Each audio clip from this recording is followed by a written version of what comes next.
Saludos a todas y todos. Qué gusto darles la bienvenida a una sesión más de la asignatura Historia.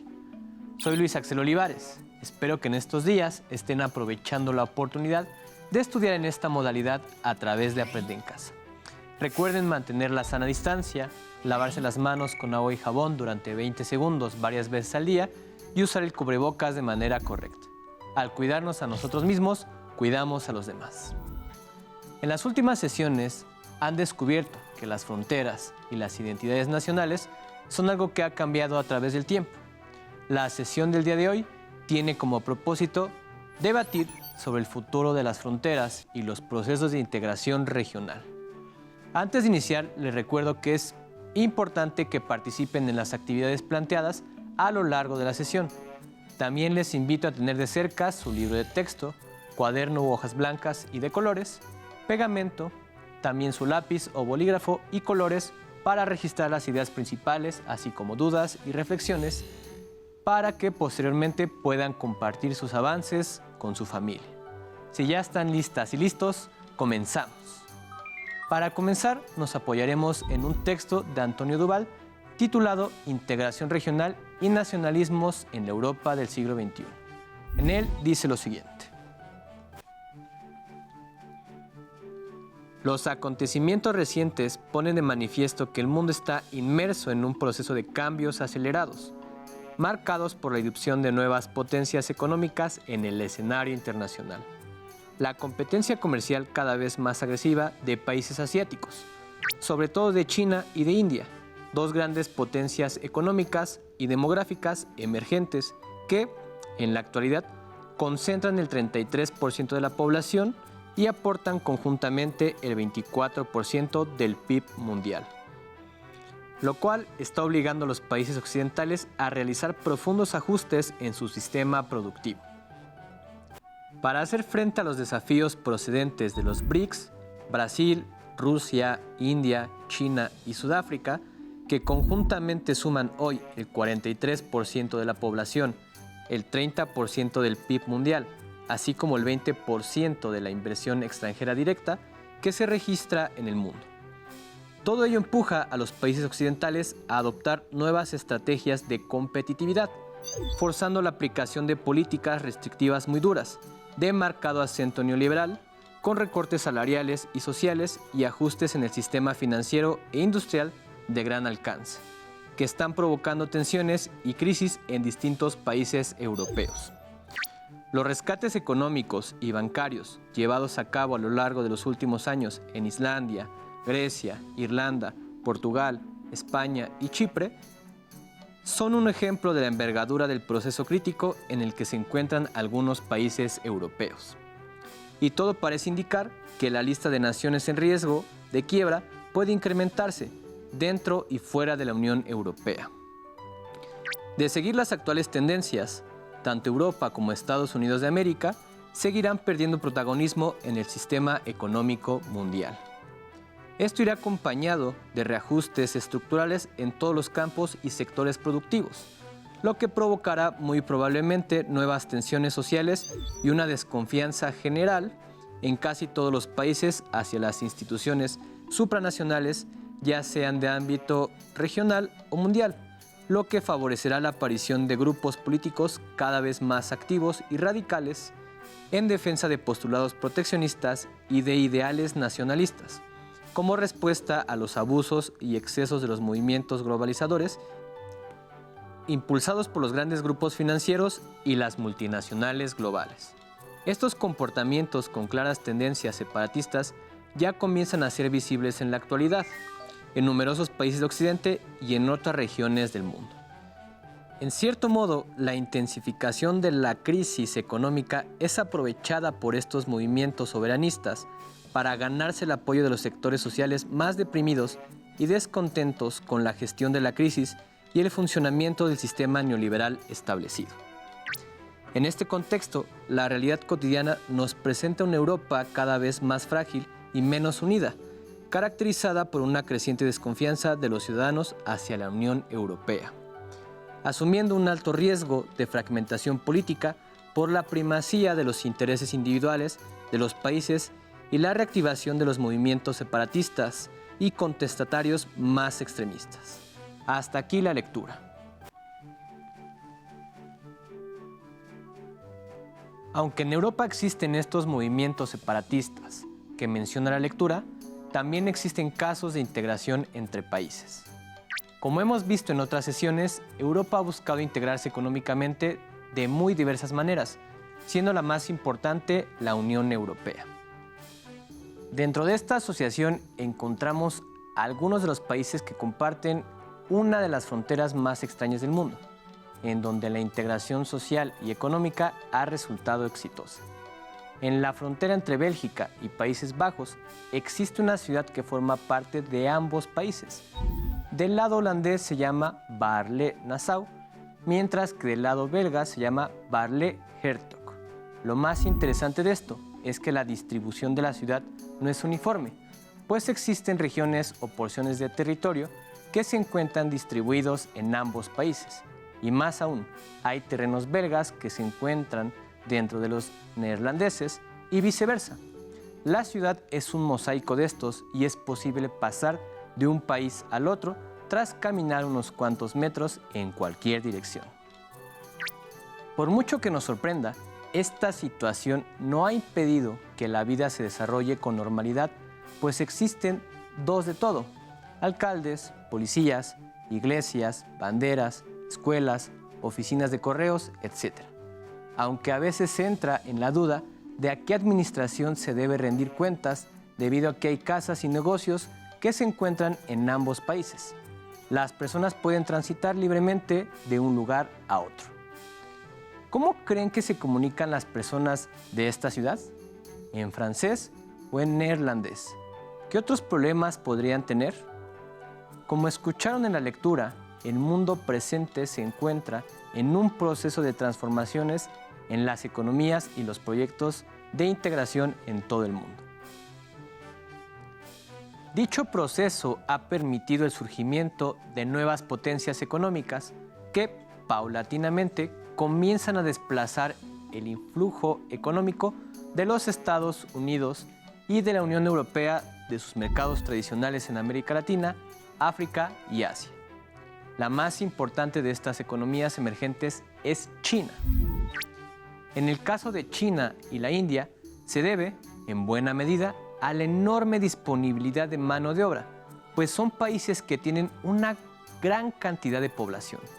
La gran producción de sus economías les ha permitido aglutinar una enorme cantidad de recursos que buscan invertir en otros lugares, por lo que podemos hablar de que sus economías están en expansión. A partir de la segunda mitad del siglo XX, diversas naciones asiáticas se esforzaron por crear acuerdos comerciales que les permitan la integración económica de la región. Para hacerlo, tanto las empresas como los gobiernos han incentivado la reducción de impuestos y el crecimiento de las empresas a escala transnacional. A finales del siglo XX comenzaron a establecerse numerosos contratos comerciales con los Estados Unidos de América y otros países u organismos regionales. En esos años, la economía de China comenzó a crecer, por lo que el gobierno estadounidense buscó expandir su zona de influencia en el Oriente Asiático, para evitar el surgimiento de una nueva potencia económica. En el siglo XXI, el surgimiento de nuevas potencias económicas propició una competencia a escala global más allá de los límites ideológicos impuestos durante la Guerra Fría. En este contexto, el continente asiático es de enorme importancia táctica para los mercados, pues allí habitan más de la mitad de la población mundial, lo que implica una enorme disponibilidad tanto de mano de obra como de consumidores. Sin embargo, las asperezas políticas aún no han terminado. Por ejemplo, Rusia, la nación más sólida tras la desintegración de la Unión Soviética, ha buscado en los últimos años incrementar sus zonas de influencia tanto en el oriente de Europa como en el centro de Asia.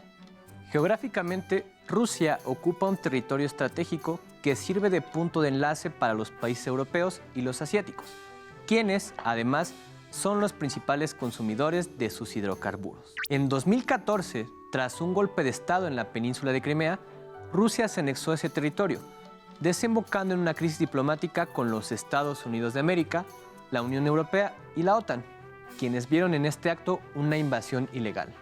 Hasta la fecha, este problema aún no se ha resuelto. Aunado a esto, el gobierno ruso ha buscado la integración económica de la región euroasiática, en donde no ha perdido su influencia a pesar de la desintegración de la URSS. Como se señaló hace un momento, los intereses económicos de Rusia no se limitan al este de Europa, sino que también incluyen al centro de Asia, y en este proceso Rusia no actúa de manera aislada, pues el gobierno chino propuso en 2013 la integración económica de Asia y Europa a través de una sólida ruta comercial como la antigua Ruta de la Seda. Dicha ruta involucraría alrededor de 60 países, donde se concentran cerca del 75% de las reservas energéticas conocidas en el mundo, lo que representa la mitad del Producto Interno Bruto mundial. Aunque en un primer momento el proyecto parecía descabellado, el gobierno chino, con el apoyo de las instituciones bancarias, ha destinado varios cientos de miles de dólares para el proyecto. Pero, ¿en qué consiste precisamente este proyecto de integración económica? La nueva Ruta de la Seda busca la construcción de una infraestructura que permita la extracción y transportación de miles de productos básicos provenientes de la costa de China, pasando por el centro, norte y sur de Asia, hasta llegar incluso a Portugal. Prácticamente se quiere construir un enorme puente comercial que abarque los dos continentes. De llevarse a cabo, Rusia y sobre todo China afianzarían su lugar como las principales potencias de Eurasia.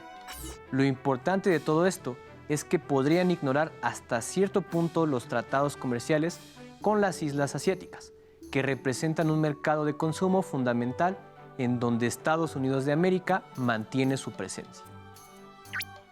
La creación y el supuesto éxito de la nueva Ruta de la Seda permitiría integrar decenas de economías nacionales, pero partiendo de China como el centro. Esto significaría una pérdida de poder económico para la Unión Europea y los Estados Unidos de América. Sin embargo, el triunfo de este proyecto no es claro, pues algunos países por los que se propone el paso de esta ruta comercial tienen poca estabilidad política y económica, como es el caso de Afganistán. Otros, como Pakistán y la India, tienen problemas territoriales que podrían dificultar o impedir la realización de este proyecto. Lo que sí es seguro es que, de tener éxito, millones de personas podrían verse beneficiadas, pero aún quedan muchas dudas sobre si las condiciones de los trabajadores serán mejores y si los demás países implicados en este proyecto participarán de manera más activa y autónoma. Antes de continuar, nuestro país también cuenta con un proceso de integración con población originaria de China que va más allá de lo económico. Veamos en qué consiste a través del siguiente video. Bienvenidos. Nos da mucho gusto que nos acompañen. México es un país multicultural. Cada ciudad tiene sus propios colores, sabores, tradiciones y costumbres. Cada territorio tiene, por ejemplo, su gastronomía o fiestas tradicionales. En algunos lugares de la República Mexicana viven grupos de personas provenientes de otros países, quienes conservan su idioma y sus costumbres en esa zona del país. Por ejemplo, en Tapachula, Chiapas, en la región de Soconusco, una parte esencial de su comida típica y de sus celebraciones tradicionales son chinas. Acompáñenme para conocer más sobre esta cultura en nuestro país. Todo comenzó con la llegada de inmigrantes chinos a México a finales del siglo XIX, provenientes de Cantón. Se empezaron a establecer en Baja California para cruzar a Estados Unidos. Muchos no lo lograron y se establecieron en algunas ciudades del estado de Sinaloa.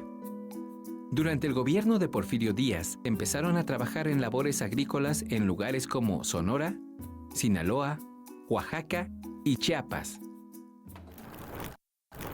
Era perceptible el incremento de la migración china a nuestro país, por lo cual se tomaron medidas legislativas para prohibir la instalación de tal población, e incluso se realizaron expulsiones y persecuciones en contra de ellos.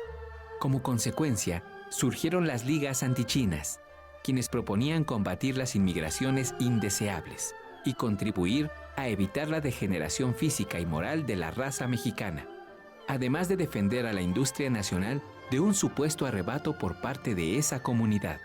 Este fenómeno tuvo como consecuencia una resistencia social ante la inmigración china, lo que derivó en hechos violentos, como el de Torreón en 1911, que culminó en una gran matanza de chinos.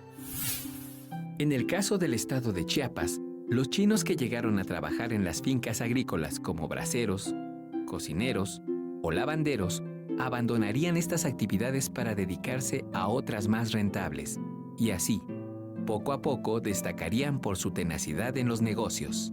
El comercio fue acaparado por los chinos instalados en la franja costera chiapaneca y en algunos municipios de la Sierra Madre, como Motocintla. Sin embargo, es en el rubro de la comida donde los migrantes chinos han destacado notablemente. En Tapachula se ha instalado una gran cantidad de restaurantes de comida china, que cuenta con el sabor y las recetas originales de ese país. La comunidad china en el Soconusco busca preservar la cultura, costumbres y tradiciones en las nuevas generaciones, ya que por el hecho de vivir a miles de kilómetros y en un entorno distinto al oriental, hace que los jóvenes pierdan su identidad. Las costumbres o tradiciones, como el consumir té, la gastronomía y las reuniones familiares en casa de los abuelos, entre otras, son las que se han perdido por las nuevas generaciones de chinos que viven en esta región de Chiapas. Una de sus tradiciones muy conocidas es la festividad por el inicio del Año Nuevo Chino. Cuando aparece la segunda luna nueva después del solsticio de invierno, se sabe que darán comienzo las celebraciones del Año Nuevo Chino y como cada año se verá danzar a los dragones por algunas calles de la ciudad. Actualmente se ha dado una migración importante de chinos hacia esta parte de México, pero solo comparten la gastronomía, ya que la comunicación entre la comunidad que tiene años de radicar en Chiapas y los que apenas llegan es casi imposible, sobre todo porque no comparten el idioma oficial que es el mandarín. Por lo tanto, los descendientes de los originarios inmigrantes son chiapanecos y tienen los mismos derechos y obligaciones que cualquier ciudadano mexicano. Los inmigrantes representan el nacimiento de nuevas posibilidades culturales, ya que no solo adecúan sus costumbres, sino que en un afán por adaptarse a un nuevo medio, el inmigrante se inventa, creando una nueva identidad, que es el resultado del encuentro entre las costumbres de donde son originarios y su forma de asumir una visión del mundo del lugar al que llega. Así, se desarrolla un proceso de diseminación cultural que transforma profundamente las realidades alrededor del mundo.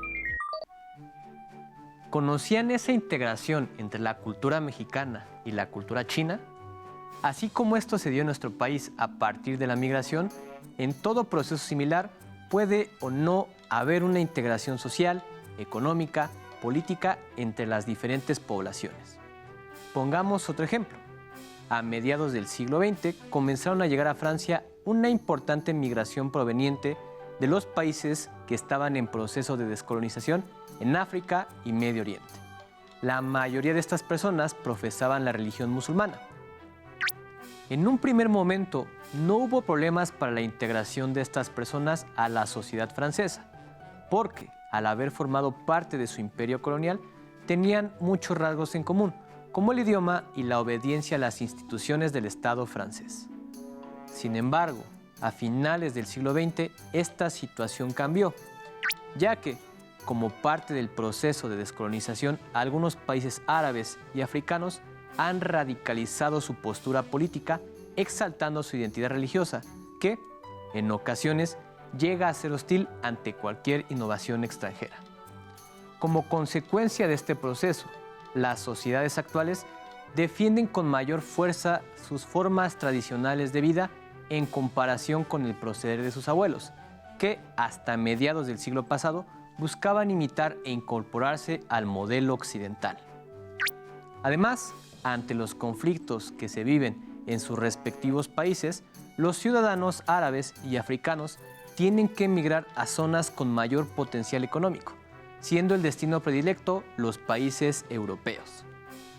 Sin embargo, en los últimos años, Francia ha sido el escenario de diversos ataques terroristas efectuados por organizaciones ligadas al extremismo islámico, el cual ha convertido la lucha en contra del imperialismo en una guerra santa contra los infieles.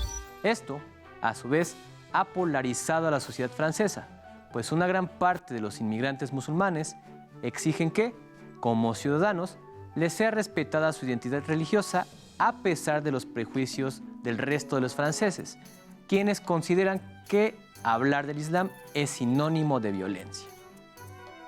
Muchos de los grupos políticos franceses que buscan la restricción del Islam están en contra de cualquier forma de integración, pues incluso proponen el cierre de fronteras para este tipo de personas.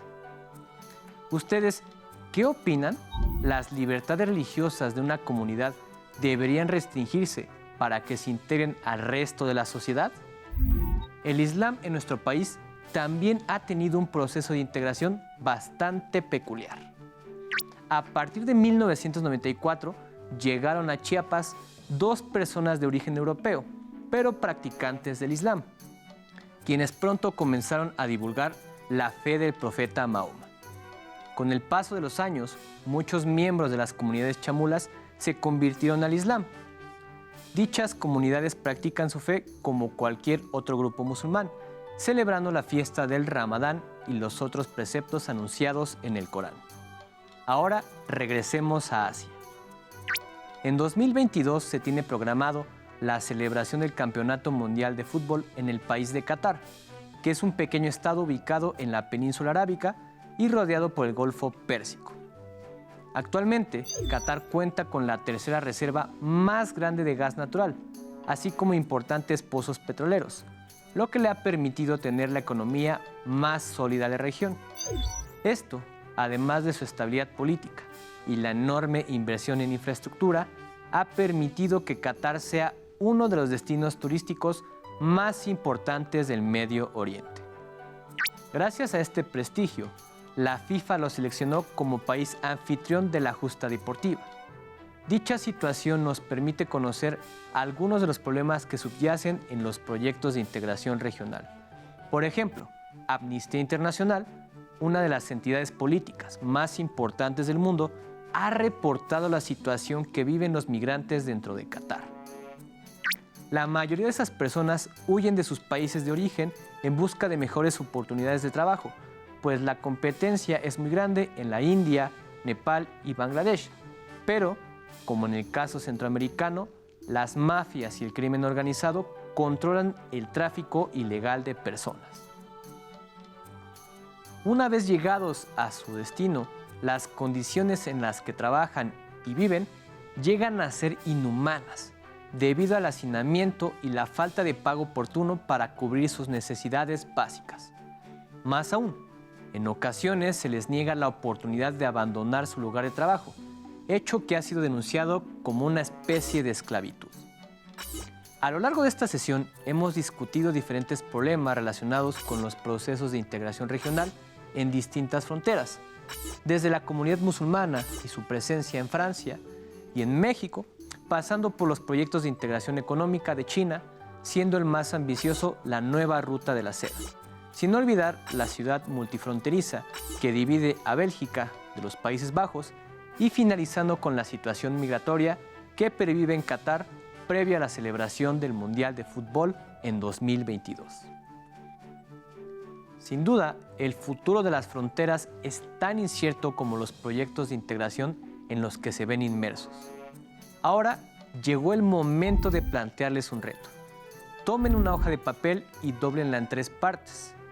En el primer doblez anotarán las ventajas de la integración de las fronteras y las actividades económicas. En el segundo, escriban las desventajas en los procesos de integración regional. En el último, enlistarán los retos que existen para lograr una integración entre regiones. No olviden que pueden consultar sus libros de texto, así como otro tipo de fuentes de información. Listo, terminamos, pero aún nos queda mucho por explorar y descubrir. Así que nos vemos pronto aquí en Aprende en Casa. Hasta la próxima. Si tienes dudas o necesitas ayuda, llama al Centro de Apoyo Pedagógico a Distancia El número de teléfono para secundaria es el 55 36 01 71 23. Si requieres consultar los libros de texto en versión digital, recuerda que los puedes encontrar en la página conalitec.cep.gov.mx. Y recuerda que también cuentas con el sitio aprendeencasa.cep.gov.mx, en donde podrás ver nuevamente los videos de los programas y además encontrarás actividades para fortalecer tus aprendizajes. También te invitamos a que consultes la plataforma nuevaescuelamexicana.cep.gov.mx.